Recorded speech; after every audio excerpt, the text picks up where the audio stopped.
Hello again, I am Blunty, and today I'm going to show you some benchmarks from my as yet unfinished gaming PC rig. Unfinished? A little squeaky in my voice there. I don't know what that's about. For those of you who are not regulars around here, I have a playlist full of build log videos about if you're interested in that. But these benchmarks are kind of for poops and giggles and kind of to get a base level benchmark result, so I have something to compare the numbers I get once I actually get a proper dedicated graphics card into this beastie too. Which should be within the week actually. It's on its way, it's in the post.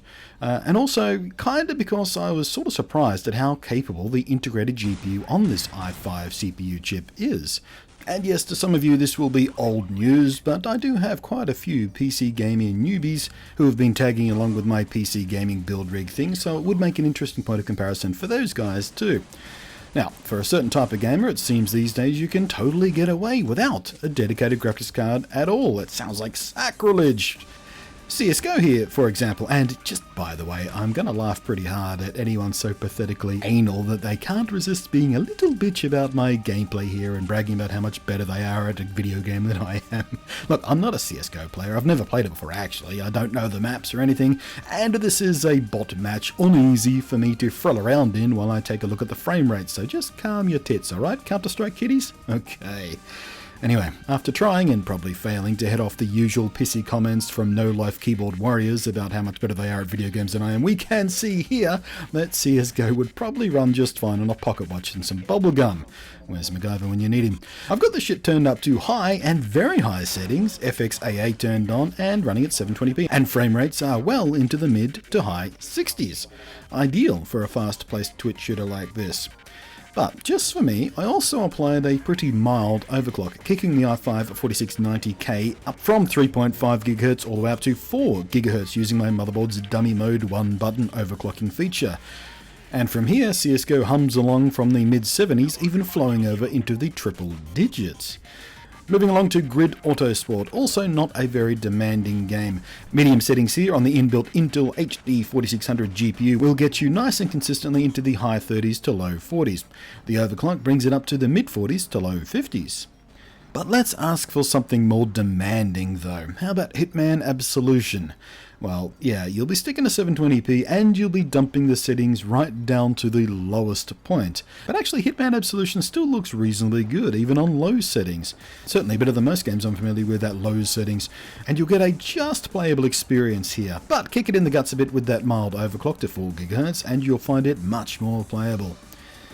Lego Worlds is here just more or less out of curiosity really. It's kind of unfair to run a benchmark on this game as it is an early access game and it's constantly changing. It's got very few graphics options as it is and it's not very well optimized. But it too will kick along at least 30 FPS here, even bouncing up to 40 FPS at times. But the overclock didn't actually have much of an effect here though. Time for some serious SAM 3. It swings along with moderate settings quite nicely in the 60 to 80 FPS range. Stick the boot in with the overclock though and that jumps up into the 90s. And finally, to round out the representative sample of games here, Tomb Raider. I anticipated this running like garbage to tell you the truth, but to my surprise I got to turn on a few of the graphics niceties and it still drew out a very playable mid 50 FPS spiking up to the 70s. And of course with the overclock in place it got nicely buttery. Never dipping below 60 FPS as a matter of fact, and hitting an average of 78, even spiking up to the mid-90s. In fact, I'd call that enough headroom to start turning on some more graphics niceties. Haven't tried that yet, but you know, I probably could. So yeah, it turns out that integrated GPUs aren't so bad after all. I mean, if you're building a rig for gaming, just for gaming, all about gaming, as I am, unless it's the piddly shit like League of Legends or CSGO, which as we've seen will probably run on a broken toaster, I'd still recommend splashing on a halfway decent GPU card of course. But if you're on a very tight budget or just want to push a general use machine into the gaming arena, seems like you can get away with it pretty nicely.